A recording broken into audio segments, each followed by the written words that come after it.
wabarakatuh. Alhamdulillah nahmaduhu wa nasta'inuhu wa nastaghfiruh wa na'udzu billahi min syururi anfusina wa sayyiati a'malina.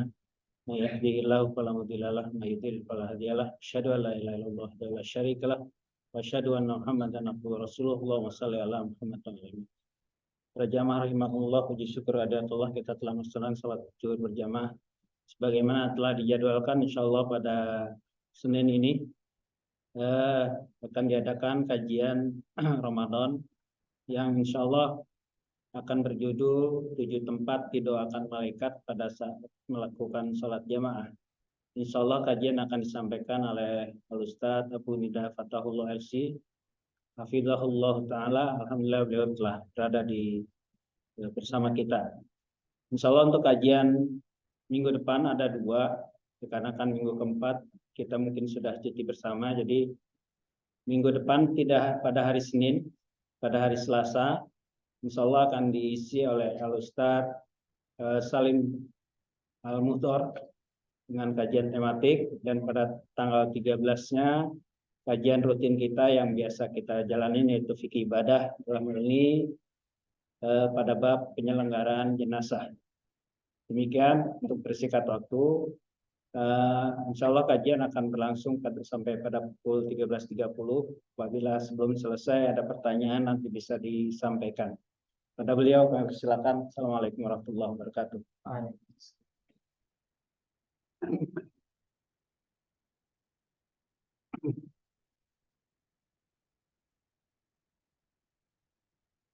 Ya, bismillah.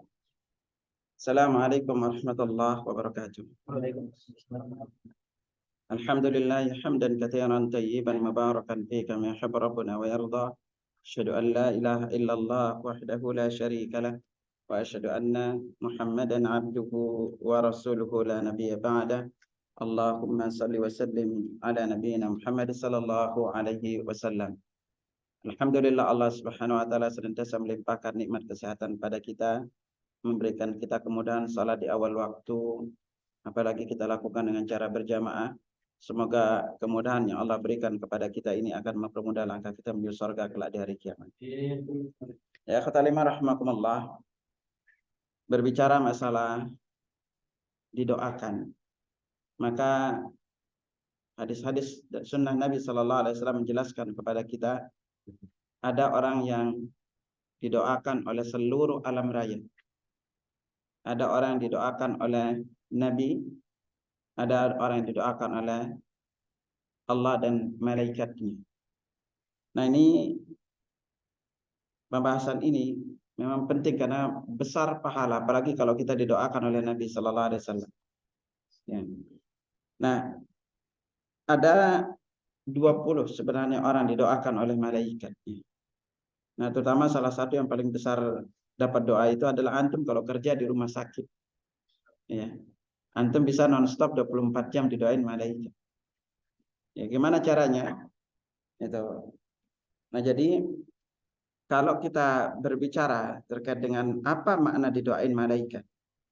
Nah, kita sering dengar ayat dalam surah Ahzab, Allah berfirman, "Innallaha wa malaikatahu yusalluna 'alan nabi. Ya ayyuhalladzina amanu sallu 'alaihi wa sallimu taslima." Sesungguhnya Allah dan para malaikatnya berselawat kepada Nabi. Nah, apa sih makna Allah berselawat kepada Nabi? Atau apa makna nanti Allah berselawat kepada hambanya?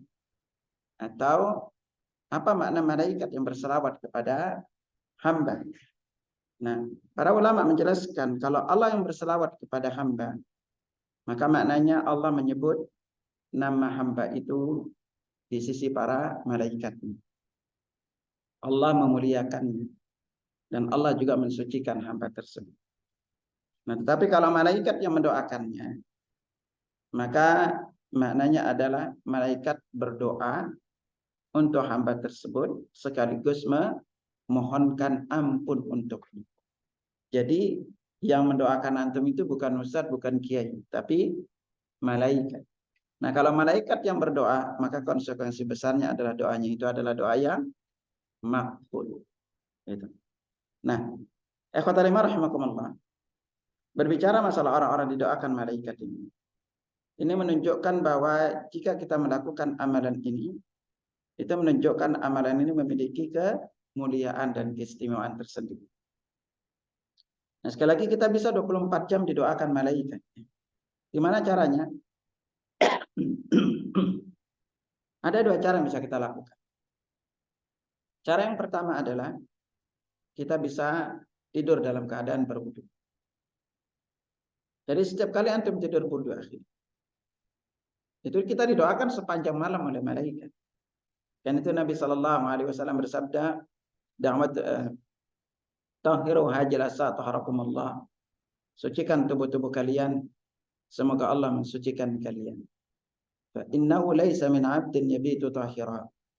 Tidaklah seorang hamba itu tidur dalam keadaan wudu, dalam keadaan bersuci, illa bata ma'ahu fi syi'arihi malakun.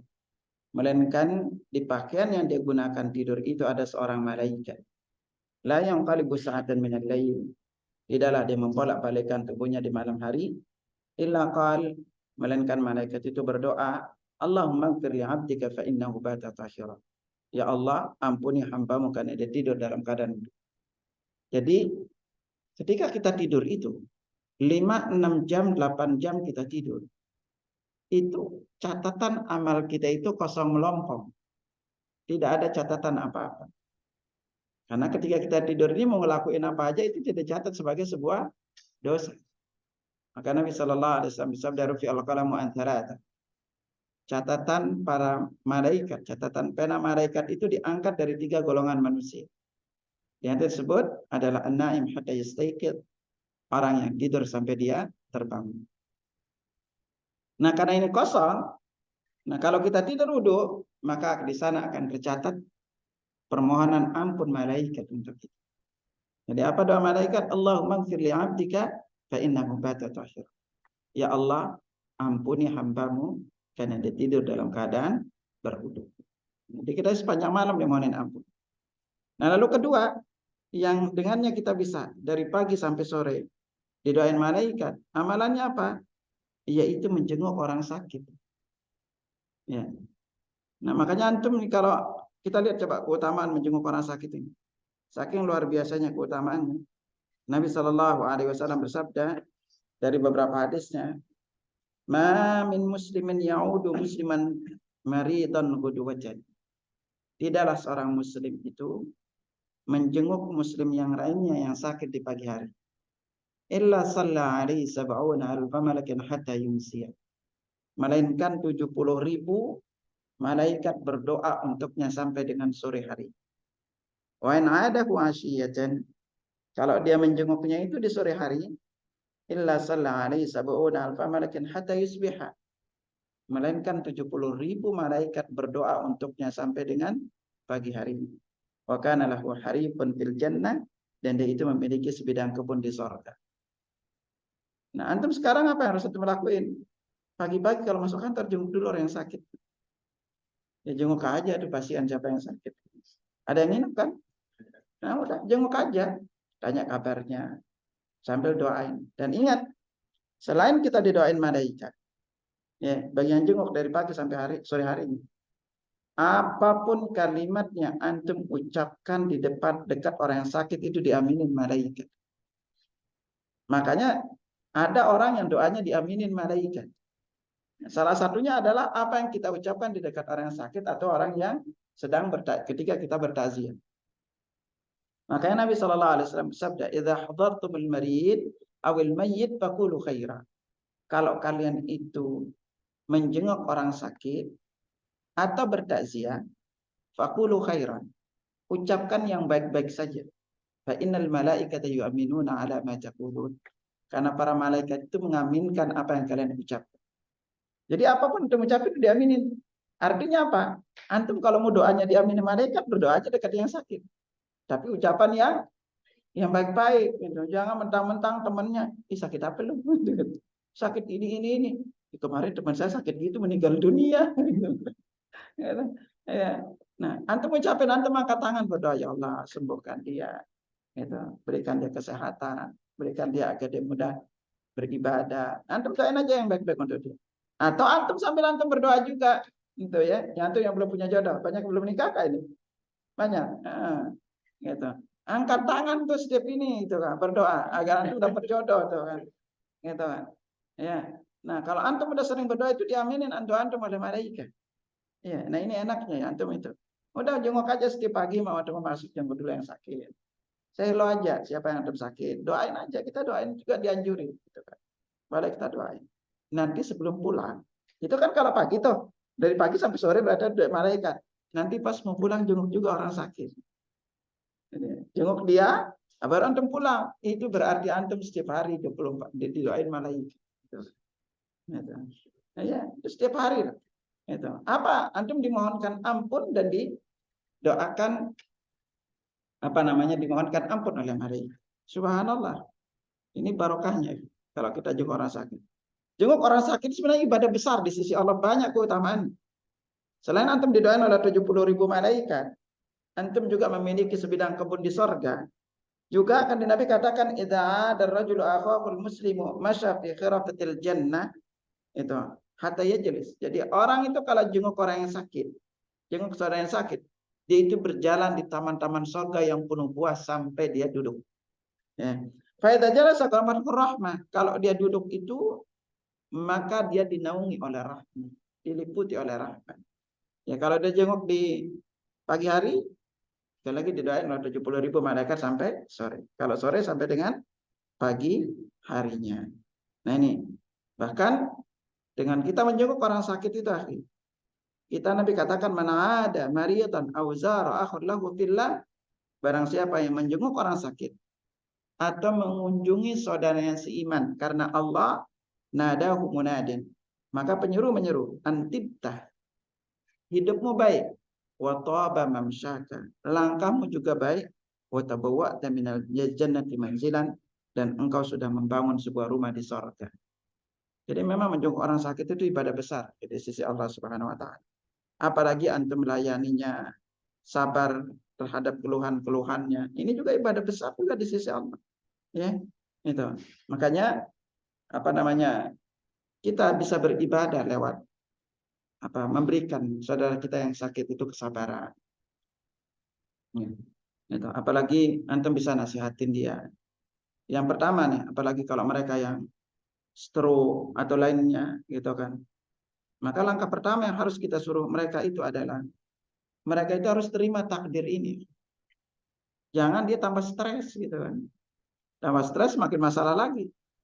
Ini semua takdir yang Allah sudah takdirkan untuk. Nah, lalu tinggal sekarang dia bertahap untuk berusaha agar dia Allah takdirkan untuk sembuh kembali.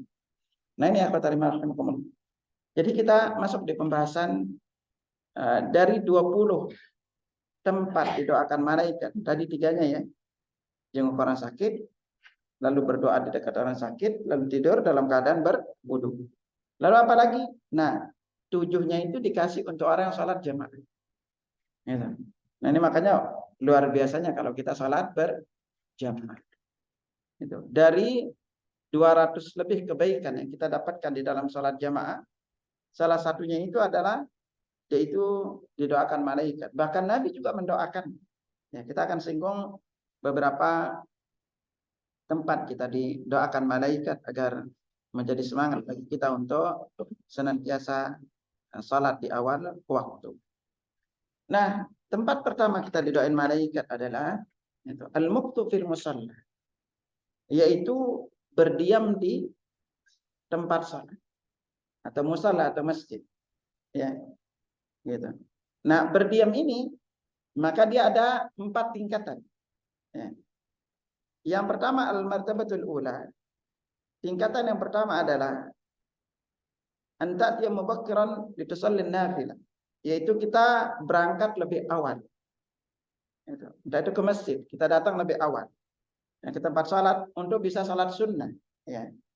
Nah, kalau datangnya itu ke masjid lebih awal salat sunnah, salat duha di masjid, maka kita mendapatkan pahala haji, pahala umrah.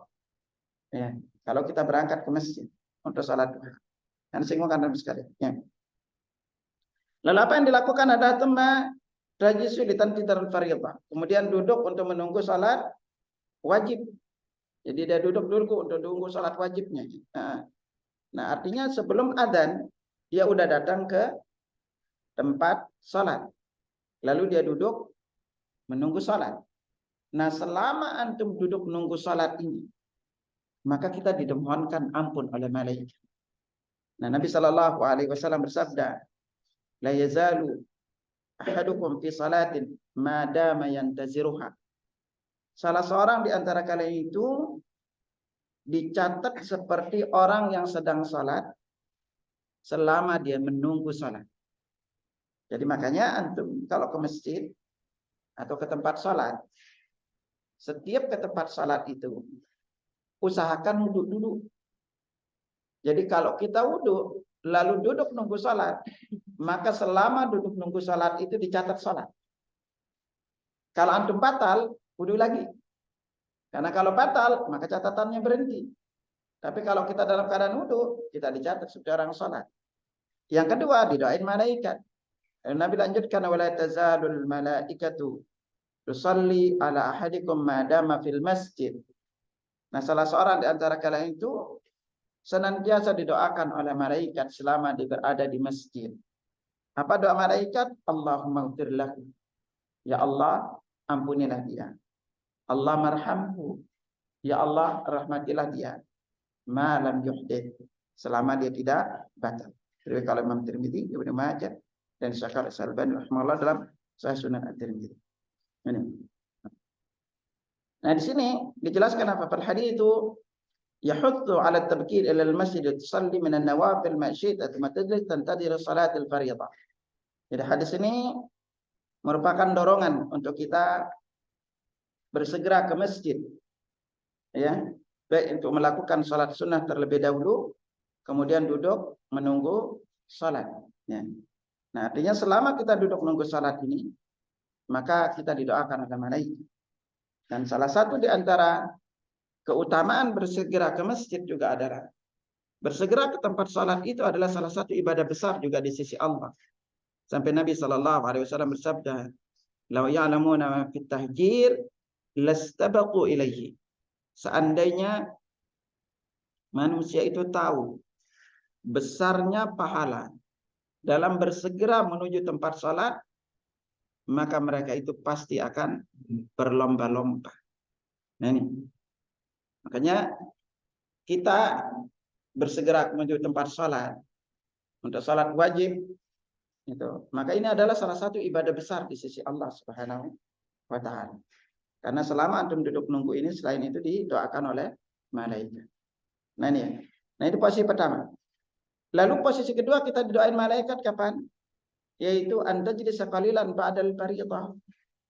Yaitu duduk setelah salat wajib.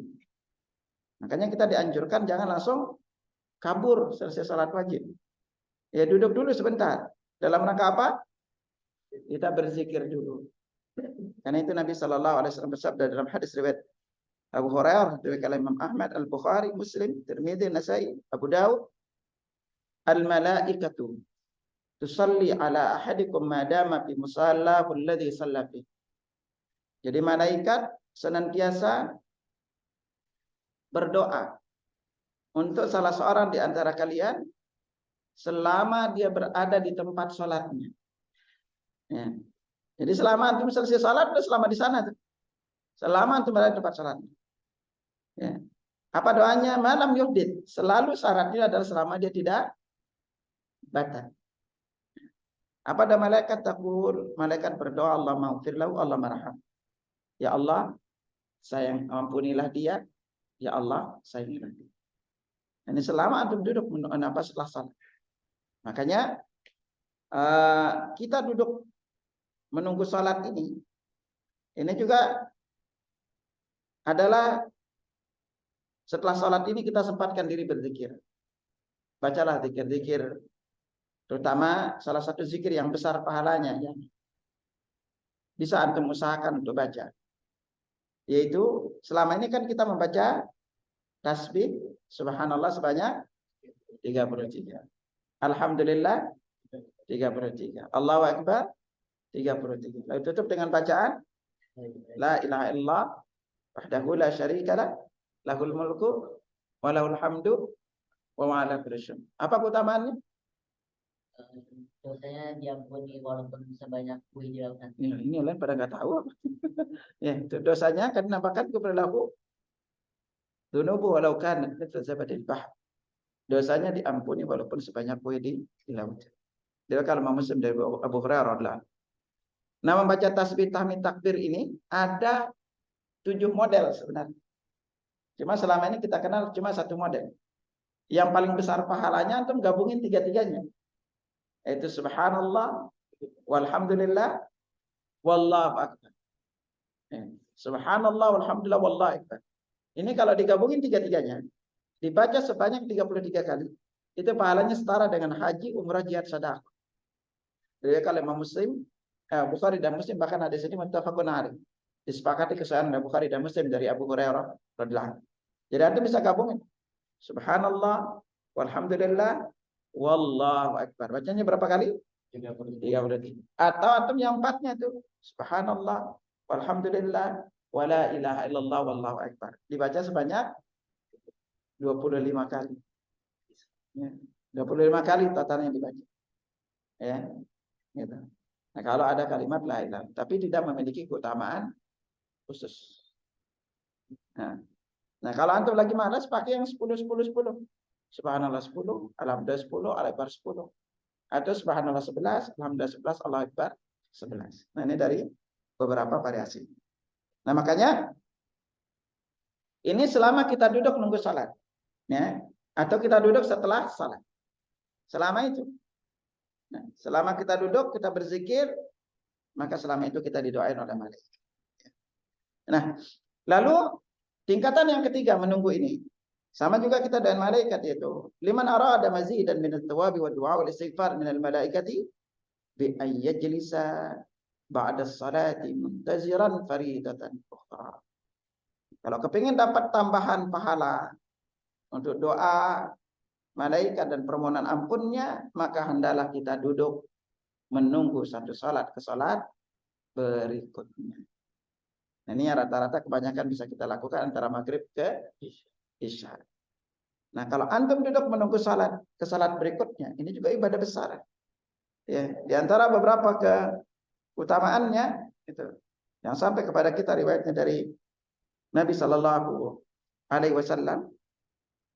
Ya, Nabi sabdakan kepada kita itu.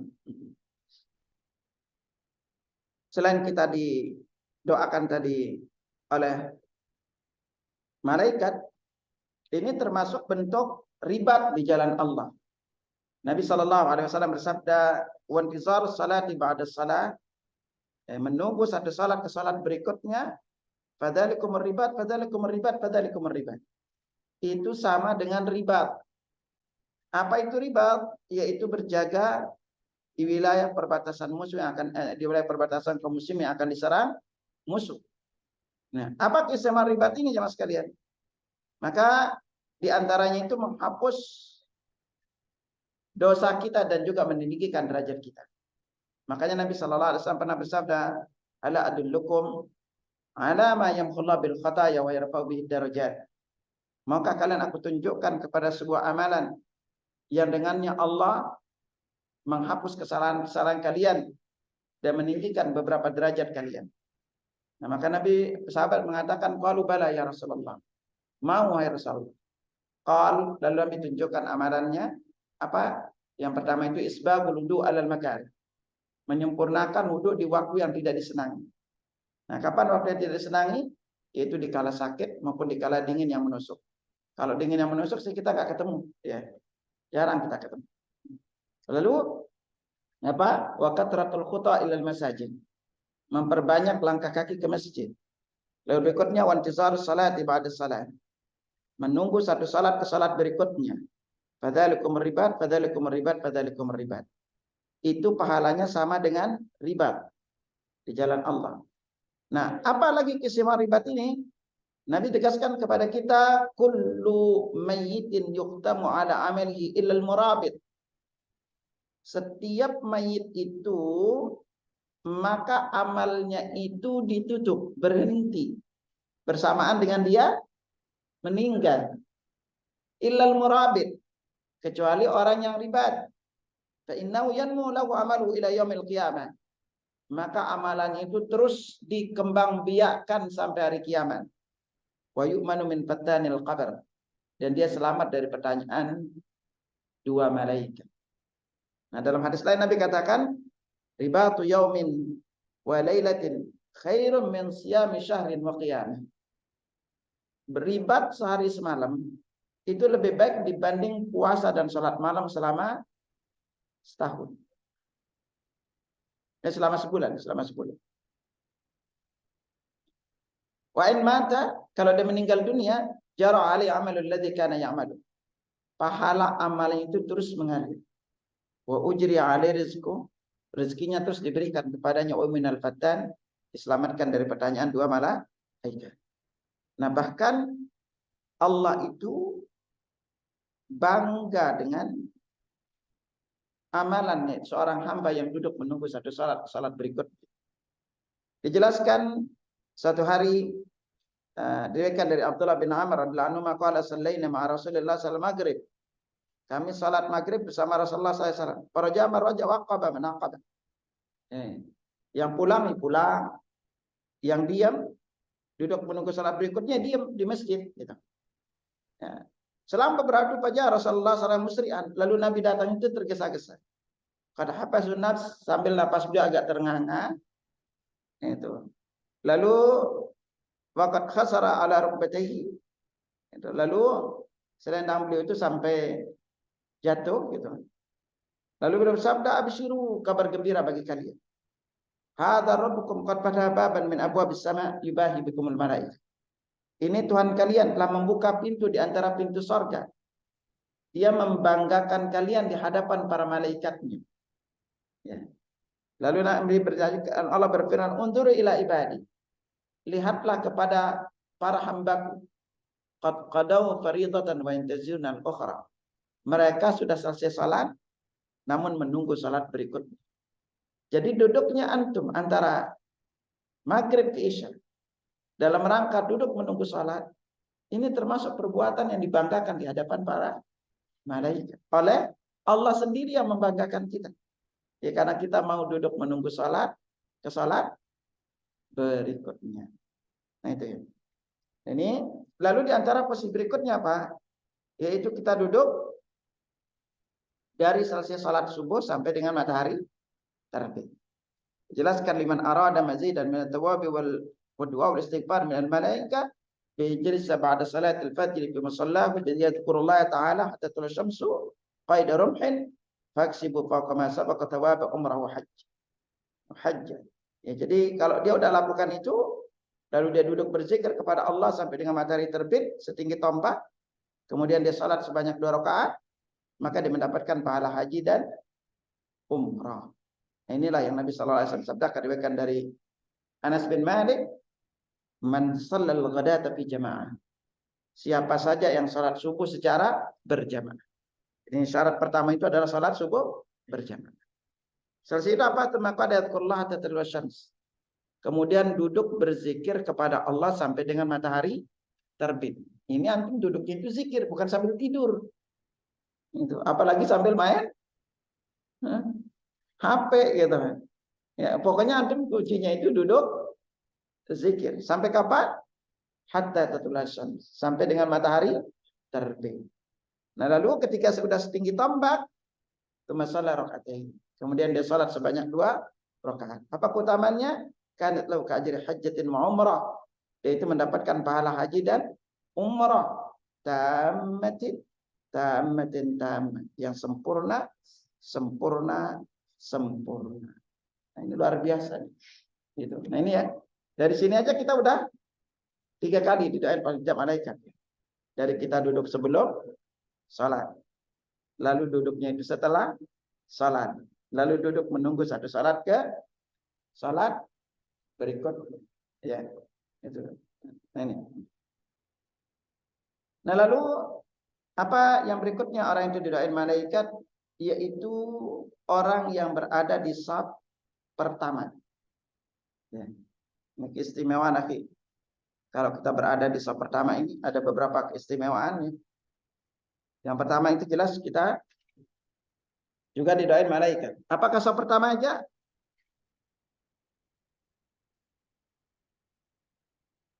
Kalau untuk doa malaikat itu di saf pertama. Kalau doanya Nabi juga saf pertama dan kedua. Ya. Maka Nabi SAW bersabda, Innallaha wa malaikatahu yusholluna 'alas saffil awwal. Sesungguhnya Allah dan para malaikatnya itu berselawat untuk orang yang berada di saf pertama. Ya. Dalam riwayat lain, saf pertama. Itu kalau jumlah safnya itu adalah banyak ya. Maka saf awal itu yang didoakan oleh malaikat. Nah, jadi kita ini selama berada di saf pertama itu, maka didoakan terus oleh malaikat. Makanya apa keistimewaan saf pertama? Di antaranya selain kita didoain malaikat, ingat ketahuilah saf pertama itu adalah saf terbaik. Kan itulah Nabi sallallahu alaihi wasallam bersabda, khairus sufufi lirrijali awwaluha wa syarruha akhiruha. Sebaik-baik saf bagi laki-laki adalah yang paling depan, yang paling buruk adalah bagian paling belakang. Wa khairus sufufi linnisa'i akhiruha wa syarruha awwaluha. Sebaik-baik saf bagi wanita adalah bagian paling belakang dan yang paling buruk adalah bagian paling depan. Nah, ini kalau secara pada intinya adalah saf itu semakin dekat dengan wanita, maka semakin kurang bagus. Ya kan? Tapi kalau di saf wanita itu ada hijab atau penghalangnya, maka yang terdepanlah yang dapatkan ini. Ini kalau tidak ada hijab ya, yang menjadi posisinya intinya semakin dekat laki-laki ke wanita atau wanita semakin dekat kepada laki-laki yang tanpa hijab, maka ini pahalanya menjadi berkurang. Itu. Nah juga orang-orang berada di saf terdepan nih. Itu dalam hadis lain diriwayatkan Ibnu bin Sariyah, anna Rasulullah sallallahu alaihi wasallam yastaghfir li saffil muqaddami 3 wa lidhani marratan. Jadi Nabi sallallahu alaihi wasallam itu memohon ampun untuk orang-orang yang berada di saf terdepan. Ya. Sebanyak 3 kali. Dan yang berada di saf kedua hanya sekali. Nah, makanya kalau ada sholat usahakan berada di saf ini. Kalau nggak pertama paling tidak yang kedua demi mendapatkan ampunan dari doa dari Nabi. Dan kalau sudah Nabi yang berdoa, doanya juga makbul. Ya.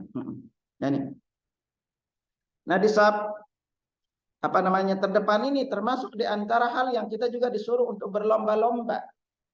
Karena itu Nabi sallallahu alaihi wasallam bersabda, "Lau ya'lamun nas ma fin nida'i was-saffil awwal."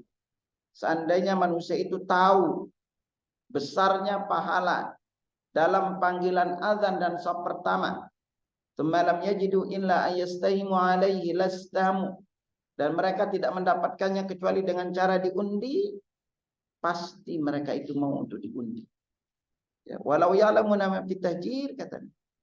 Lastabaqu ilaihi. Seandainya mereka itu tahu besarnya pahala dalam bersegera menuju tempat salat, maka sungguh mereka itu akan berlomba-lomba. Walau ya'lamuna ma fil atamati wasabhi la tawhuma walau habwa. Seandainya mereka tahu besarnya pahala dalam salat Isya dan subuh, maka sungguh mereka akan mendatanginya walaupun dengan cara merangkak. Habwan itu lebih tepat diartikan itu ngesot. Itu berjalan di atas pantat. Gitu. Ya. Kalau merangkak kan bisa pakai kedua, bisa pakai tangan dan kaki. Lalu saf pertama itu adalah saf itu seperti safnya para malaikat. Nabi katakan, wa inna saffal awwal ala mithli saffil malaikat. Saf pertama itu adalah seperti safnya para malaikat. Walau alimtum ma fadilatuhu labtadartumuh. Seandainya kalian tahu besarnya pahalanya, maka sungguh kalian itu juga akan berlomba-lomba untuk meraihnya. Nah, inilah yang menjadikan sahabat itu juga bersegera. Dan kita pun sebenarnya suka telat dari saf pertama nih, malas-malasan datang saf, bisa-bisa telat juga masuk surga. Karena itu Nabi sallallahu alaihi wasallam bersabda, la yazadu qaumun yata'akharuna 'anis safil awwal hatta yu'akhiruhumullah finnar. Hati-hatilah suatu kaum yang sering telat dari saf pertama sampai Allah telatkan dia di dalam api neraka. Nah, ini menunjukkan kalau kita tidak ada alasan syar'i untuk keluar, maka lebih baik jangan dilakukan. Ya. Kalau tidak ada yang perlu. Karena pada intinya bisa juga mengurangi pahala puasa kita. Karena kita lihat saudari-saudari kita juga walaupun bulan Ramadan pakaiannya nggak jauh beda gitu loh kan. Itu apalagi kalau antum ke mall, itu udah pakaiannya udah, apalagi antum ke pasar, itu nggak ngaruh lagi. Ramadan nggak Ramadan. Itu. Ini makanya, nah disinilah pentingnya untuk kita menjaga diri, terutama di bulan Ramadan ini agar pahala kita tidak banyak yang berkurang. Ya.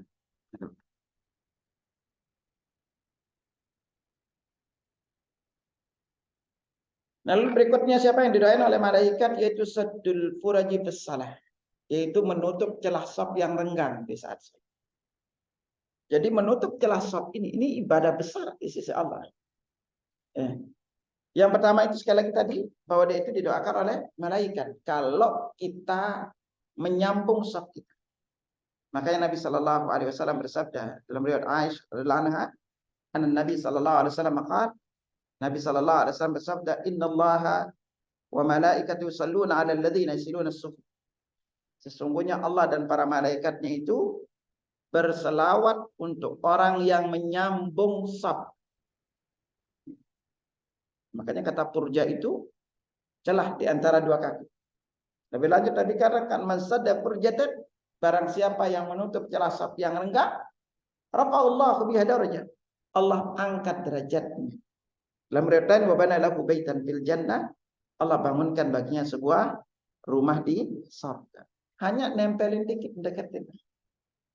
Itu udah dibangunin sebuah rumah di surga. Udah didoain malaikat, dibangunin juga rumah di surga. Nah, ini keistimewaannya. Ketika kita berada di atau kita merapatkan saf. Ya. Nah, lalu bahkan setelah kita diangkat derajatnya, dibangunin rumah di surga. Subhanallah. Ya, berapa gampang. Untuk kita membangun sebuah rumah di surga ada 22 cara membangun rumah di surga. Salah satunya adalah dengan kita merapatkan saf. Nah, antum merapatkan saf itu sendiri selain dibangunkan rumah di surga apa? Nabi katakan, "Innallaha malaikatahu yusholluna 'alal ladzina yaluna as-suqufal awwal." Sesungguhnya Allah dan para malaikat itu berdoa atau berselawat untuk orang yang berada di saf terdepan. Wa ma min khutwatin ahabbu ilallah, tidak ada langkah kaki atau yang paling dicintai oleh Allah min khutwatin masya'a rajulun ila furjatin fi safi fasadda, selain dari langkah kaki yang dilangkahkan oleh seorang hamba ke celah saf yang renggang, lalu dia menutup celah saf. Jadi kalau dia kosong di depan ada yang batal, antum maju, lalu hendaklah merapatkan saf. Ini keistimewaannya nih. Itu ketika kita mau untuk merapatkan. Bahkan selain yang paling dicintai oleh Allah, dia juga langkah kaki yang paling besar pahala. Dalam hadis lain Nabi katakan, "Khiyarukum al-yanukum manakib bis-salat." Sebaik-baik orang di antara kalian adalah yang paling lembut pundaknya kepada temannya ketika salat. Makanya kalau kita merapatin saf nggak boleh sampai ke terjepit yang menjadikan sholat kita itu merasa tidak enak. Nah, Nabi lanjutkan, wa ma min khutwatin a'damu ajran. Tidak ada langkah kaki yang paling besar pahalanya min khutwatin masyaha rajulun ila furjatin fi saffi fasaddaha. Lalu dari langkah selain langkah kaki yang dilangkahkan oleh seorang hamba ke tempat saf yang kosong kemudian dia tutup. Makanya kita di dalam kita salat berjamaah gitu. Salah satu kekeliruan kaum muslimin adalah seringkali mempersilahkan teman di belakang kalau saf depannya kosong. Nggak sering antum lihat. Ya, kalau ada kosong dikit dia disobrak, silakan maju aja. Gitu. Itu termasuk perkara yang tidak disenangnya. Dalam kawaid fikih dikatakan al-itau fil ma'rufi makruh. Mendahulukan orang lain dalam perkara kebaikan itu perkara yang dibenci. Wa fi ghairi mahbubun, dan selain itu disukai. Itu makanya antum silahkan kalau melihat saf kosong di depan, tutuplah saf itu. Jadi jangan dibiarkan bolong. Kalau dia orangnya misalnya tidak mau merapetin, ya makanya kita pertama kalau kita lihat orang ketika bersaf, safnya enggak jarang-jarang suruh dekat aja. Ya. Cuma kadang-kadang kebanyakan kita itu nih, kalau udah bawa sajadah, gelar sajadah, itu kayak wilayah kekuasaan. Ya. Ya. Yang lain nggak dikasih masuk gitu. Orangnya udah kecil, sejadahnya gede gitu kan. Itu yang terjadi adalah banyak terjadi bolong-bolong. Semuanya gelar sajadah. Padahal sebenarnya kalau dirapatin masih bisa menjadi lebih rapat gitu kan. Ya. Makanya di dalam perkara meluruskan rapat saf ini sebenarnya ada 8 keutamaan. Hanya ketika kita lurusin saf itu. Selain kita didoain malaikat, lalu juga diangkat derajatnya. Lalu juga dibangunkan sebuah rumah di sorga. Dia langkah paling afdal kita melangkahkan kaki itu, dan juga paling besar pahalanya ketika kita melangkahkan kaki menuju atau kita menyutup celah saf yang renggang. Nah ini, lalu berikutnya kapan orang itu didoain malaikat? Yang berikutnya dia itu didoain malaikat adalah ketika dia sholat subuh dan sholat asar. Ya.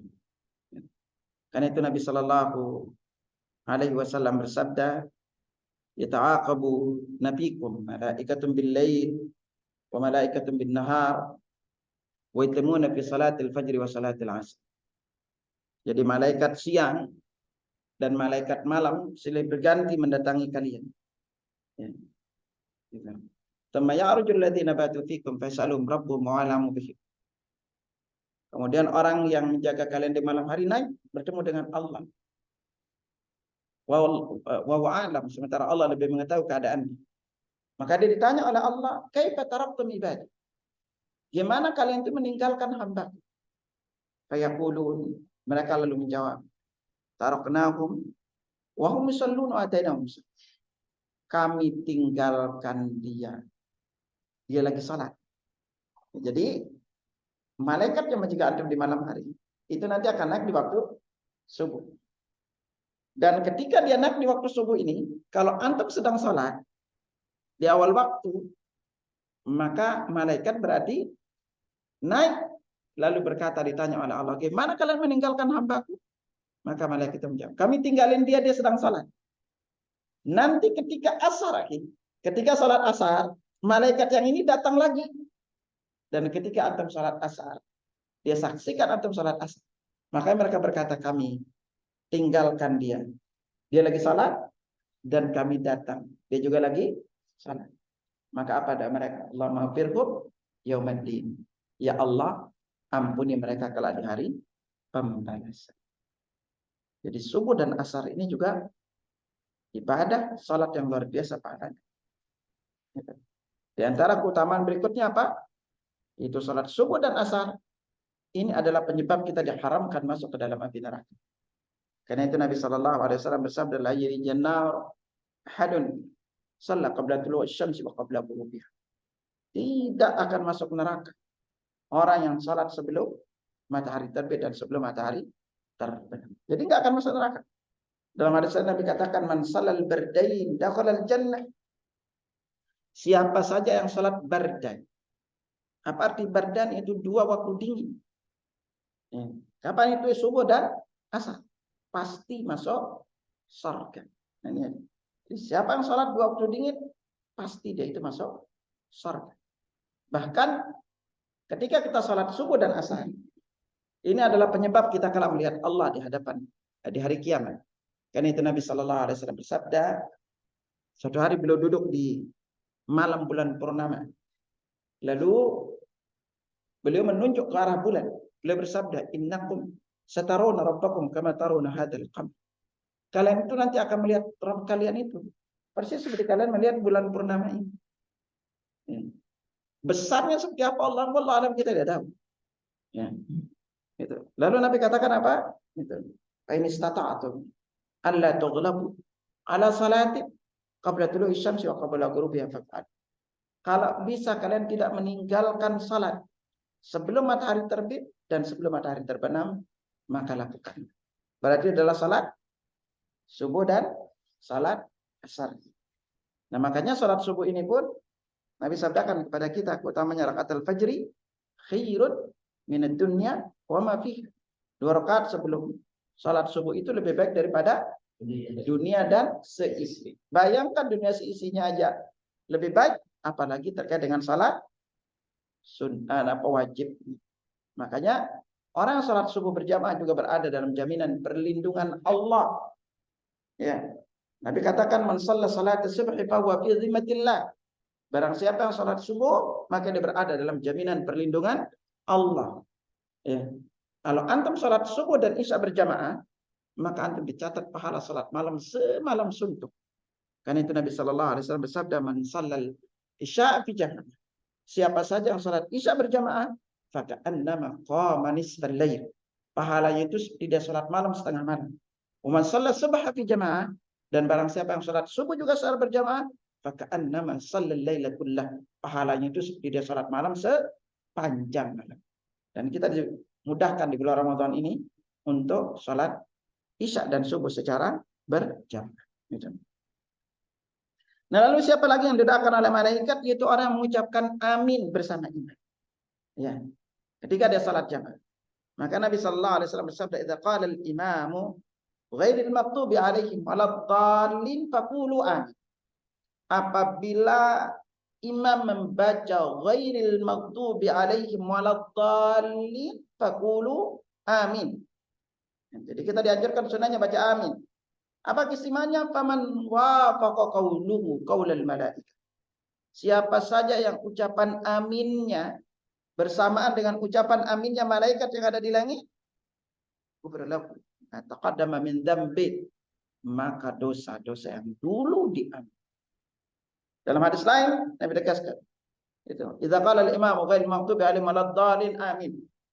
Kalau imam membaca ghairil maghdubi 'alaihim waladdallin amin, lalu malaikat di langit baca amin, lalu imam baca amin, kita juga baca amin, maka kalau bersamaan bacaan amin kita, maka dosa-dosa yang dulu diampuni oleh Allah Subhanahu wa taala.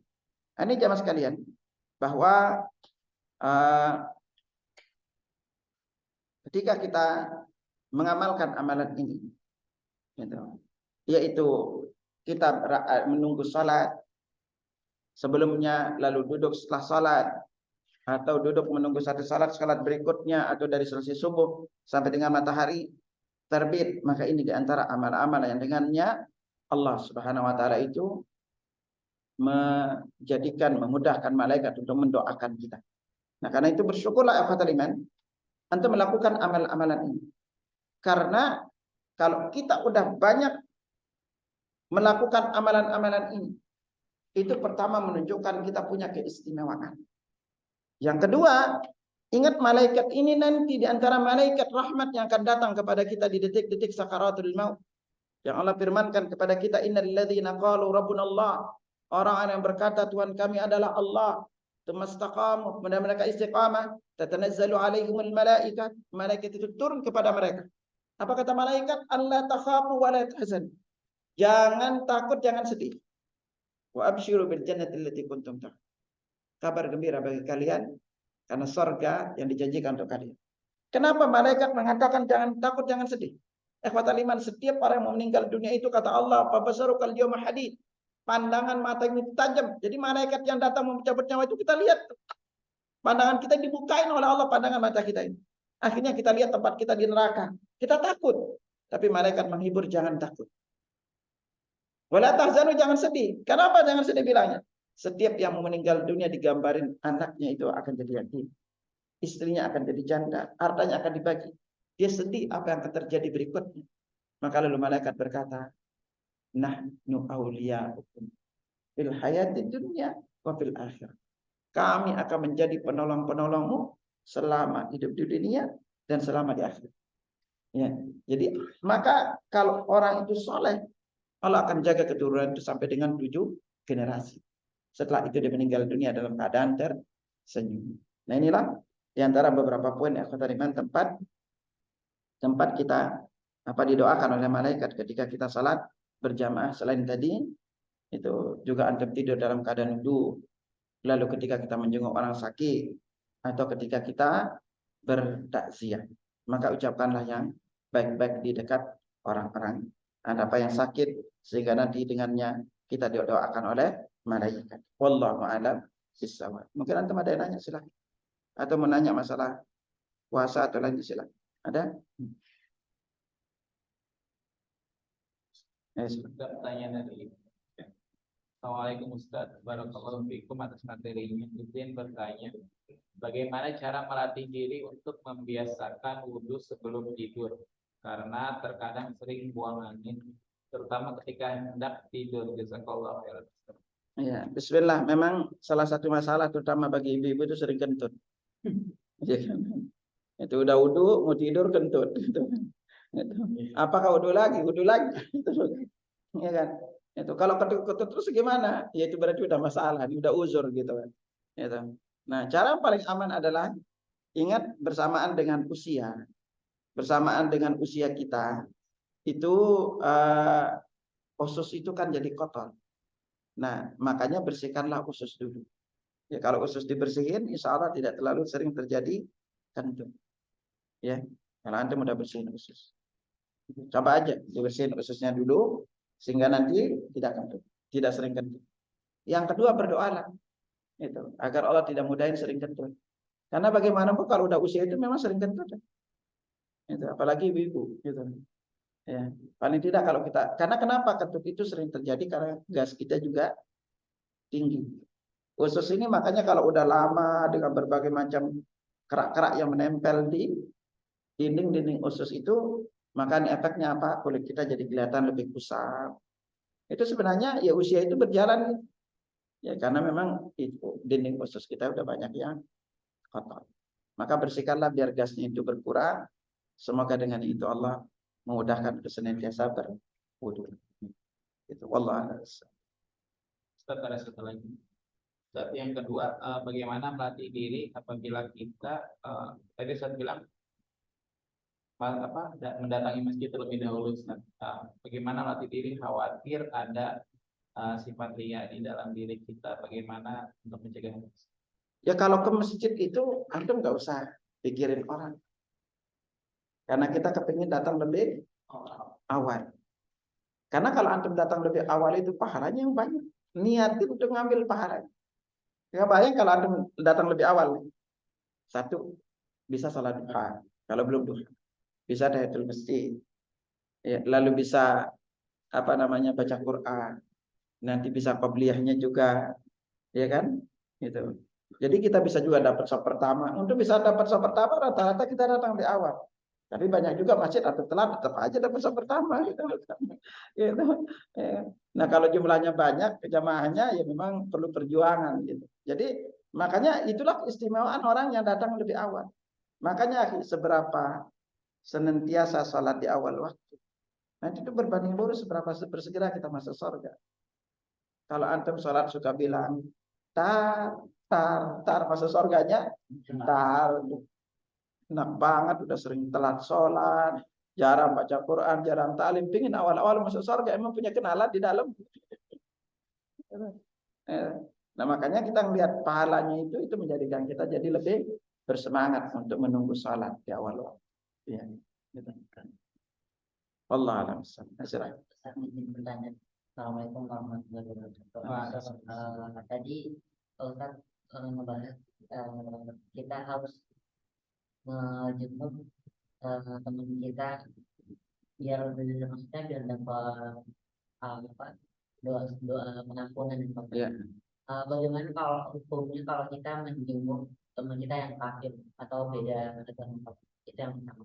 Untuk yang kedua, sering kali saya temuin kalau misalkan sedang sholat di rumah, Ustaz, mungkin banyak orang awam kita yang belum tahu ilmunya mendapatkan sop itu. Kadang kita udah coba selamatin sama teman sebelahnya, tapi kakinya itu sama dia malah digeser lagi. Geser Jadi, apa, kebuka lagi gitu.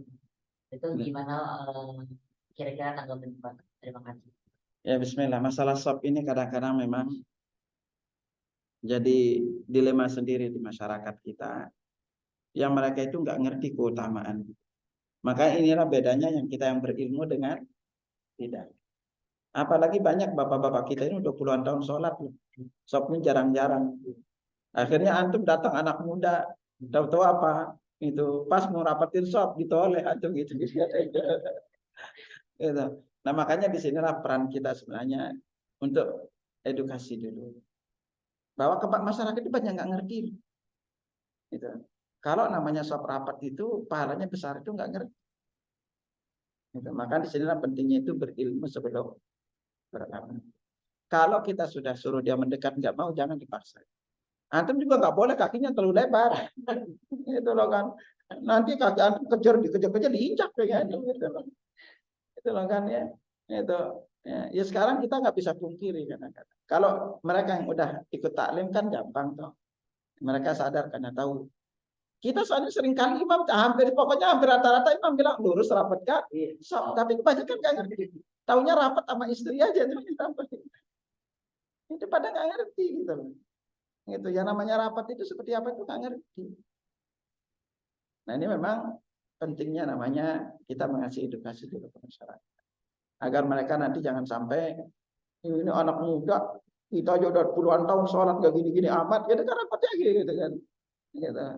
Gitu. Nah kalau teman-teman yang paham alhamdulillah disuruh merapat mereka cepat gitu karena tahu besar pahalanya. Ya doakan ya semoga Allah kasih hidayah. Itu siapa tahu nanti kalau ada masjid tempat antum gitu, cobalah buat kajian khusus di bab saf gitu, agar mereka tahu. Karena yakinnya itu kebanyakan nolak gara-gara tidak ngerti, karena nggak paham. Makanya bukti kita yang ngerti tahu keutamaannya kan senang. Antum ngerapatin kaki dikit doang diangkat derajat, dibangun rumah di sorga, doain malaikat gitu loh kan. Itu sholat kita jadi lebih sempurna gitu kan. Nah kayak itulah makanya pentingnya namanya ilmu. Karena seringkali orang itu memusuhi yang dia bodoh tentangnya. Gitu, ya. Ada lagi? Yang satu lagi hukum yang menjenguk orang kafir. Oh iya, kalau orang kafir itu, kalau secara keutamaan tidak berbeda keutamanya dengan muslim. Kalau doain malaikat itu kan mana ada akhul muslim. Barang siapa yang menjenguk saudaranya muslim. Nah, karena itu data dia muslim siapa itu di bawah. Itu kalau dia dijenguk aja datang, gimana kabarnya Bu, Pak? Semoga Bapak cepat sehat. Semoga dimudahin kesembuhannya. Antum jenguk kita aja udah doain mana? Nggak harus yang dirawat, kan di bawah ada yang di poliklinik gitu. Apa? Bisa Bisa. di poliklinik. Itu bisa antum ini gitu kan. Atau memang kalau dibilang jenguk itu memang dia lagi benar sakit udah dirawat gitu. Iya. Karena memang ketahuan sakitnya sehingga kita bisa gampang. Gitu. Ustaz, ada pertanyaan dari Ibu. Assalamualaikum warahmatullahi wabarakatuh. Ustaz, izin bertanya, apa ciri atau tanda pada diri bahwa kita didoakan malaikat setelah Ustaz? Ya bismillah, kalau berbicara tanda dan ciri, ini bukan tanda ciri ya, amalan. Jadi kalau kita melakukan amalan itu kita doain malaikat. Ya, nggak ada ciri khusus gitu loh di kita. Pokoknya setiap kali kita melakukan amalan ini didoain malaikat. Bahkan nanti bisa didoain alam raya. Ada 3 orang didoain alam raya. 1 nuntut ilmu. Ya, Nabi katakan orang nuntut ilmu kan, man salaka tariqan yaltamisu fihi ilman sahalallahu lahu bi tariqan ilal jannah. Siapa yang menempuh jalan menuntut ilmu, maka dimudahkan bagi jalan menuju surga. Wa innal malaikata la tad'u ajnihataha li talibil ilmi ridam bima yas. Para malaikat itu mengepakkan sayapnya bagi para penuntut ilmu karena rela dengan apa mereka lakukan. Wa inna talibal ilmi yastaghfiru man fis samawati wal ardi hatta al-hitana fil. Penuntut ilmu itu dimohonkan ampun oleh seluruh yang ada di alam raya. Sampai dengan ikan-ikan yang ada di Subhanallah. Itu luar biasanya besar pahalanya. Nah, ketika antum melakukan ini, nah berdasarkan hadis ini berarti kita didoain oleh bukan hanya malaikat kalau nanti itu alam raya yang doain kita. Nah, tadi bukan hanya malaikat, sebenarnya Allah juga. Makanya dikatakan innallaha wa malaikatahu yusholluna 'alan nabiyyi. Allah dan malaikatnya. Nanti ada yang Allahnya malaikat aja, ada yang Allah dan malaikat. Ya, itu. Jadi lakukan amalnya, dia tidak punya ciri-ciri. Jadi setiap kali kita melakukan amalnya, maka kita akan mendapatkan keutamaan. Nanti kalau antum kepengen didoain Nabi, nanti ada ciri-ciri karena apa amalan yang kita doain Nabi. Ustaz, satu lagi ya. Ustaz, untuk terkait puasa Ramadan kan kita selalu ikut pemerintah. Kalau misalnya di tempat kita itu ada ormas atau dan Idul Fitrinya lebih awal, Ustaz. Kalau kita ikut Idul Fitri bersama ormas tersebut berarti puasanya kan tidak full. Baiknya gimana Ustaz? Tetap ikut pemerintah atau begini? Ya, kaedahnya yang Nabi ajarin kepada kita. Nabi SAW sabda kaedahnya, sumu liru'yati wa aftiru liru'yati. Berpuasalah karena melihat bulan, berbukalah karena melihat bulan. Nah, kalimat sumu, maka ini perintahnya adalah mayoritas. Ya kan? Mayoritas. Maka Nabi bilang, fa'in ghamma, kalau gelap, faktur Syaban sempurnain Syaban. Kemarin yang kita Syaban ya, sempurnain Syaban 30 hari. Nah, sama kita ini sekarang. Kalau nanti di akhir penghujung Ramadan, gitu kan. Kalau ru'yah, yang lebih tepat itu sebenarnya ru'yah. Makanya kan kadang sumu li ru'yah. Sumu karena berbalik karena hisab itu pilihan terakhir. Nah, karena bulan kita itu Hijriah itu 29-30. Kalau udah 29 nggak kelihatan hilal, ya udah sempurna aja. Praktisnya itu gitu. Ya kan? Nah, berarti di sini kita yang lebih tepat itu adalah kita disuruh mayoritas kaum muslimin berpuasa. Berarti kita disuruh ngikutin mayoritas. Yang paling aman adalah ikutin pemerintah. Karena inilah yang dianjurkan. Sebenarnya semua negara muslim itu hanya satu yang boleh menentukan. Indonesia aja yang unik 2. Jadi bikin bingung. Sementara yang lain lebih baik milih yang cepetan. Milih yang cepetan apa? Idul Fitri gitu loh. Mending pilih yang cepetan gitu. Tapi kita secara umum disuruh dengan kebanyakan kaum. Artinya kita melihat hilal di negara masing-masing. Ini yang lebih sesuai dengan contoh Nabi Sallallahu Alaihi Wasallam. Nah, silakan. Saya mau bertanya. Nah, saya pernah dengar cerita kalau kita semuanya juga di akhir, nanti saat kita itu penawar kita di neraka juga belakangan gitu. Gimana? Mengakhirkan sholat masyarakat. Orang yang suka mengakhirkan sholat bukan sholat penolongnya. Dipastiin suka mampir di neraka. Sholatnya juga nanti nolongnya belakangan gitu. Enggak, bukan itu polanya. Sholat antum pertama dihisab. Jadi permasalahan sholat ini, malasnya kita sholat. Sukanya telat sholat. Itu gambaran antum nanti di akhirat masuk surga aja. Karena kenapa? Anda sering ingetin ke jamaah. Malas sholat, suka telat sholat. Itu cari ciri antum itu gak senang sama Allah. Kok bisa? Iya. Coba sekarang. Antum itu kalau gak senang sama orang, ketika duduk di sebelah antum, apa perasaan antum? Pengen pergi kan? Gitu kan? Gak senang. Gitu. Maka ibu kalau suaminya gak senang sebelahnya. Iya kan? Nah itu tanda kita gak senang kan sama orang itu ya. Coba kalau antum duduk sebelah orang yang antum senangin lagi. Pengen lama-lama betah. Gitu. Nah sekarang kita tahu semuanya kalau sholat mau ketemu siapa. Nah itu antum ingat. Antum itu sholat mau ketemu Allah. Mau ketemu pemilik Sorga, ketemu pemilik sorganya antum, males-males lalu ingin masuk sorga. Ketemu pemiliknya aja antum males. Makanya sholatnya kita akhiri. Kalau antum suka telat sholat, itu antum buka surat Al-Muddatsir ayat 42 sampai 40. Ini ciri-ciri orang mampir di neraka. Allah tegaskan kepada kita, fi jannati yatasaaluna 'anil mujrimin. Nanti ingat ada golongan awal masuk surga kan? Ada golongan belakang masuk surga.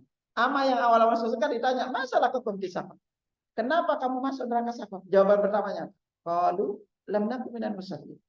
Kami tidak termasuk orang mendirikan salat. Jadi suka telat sholat, berat kalau sholat, itu gambaran antum akan telat masuk surga. Masuk surga sih pasti.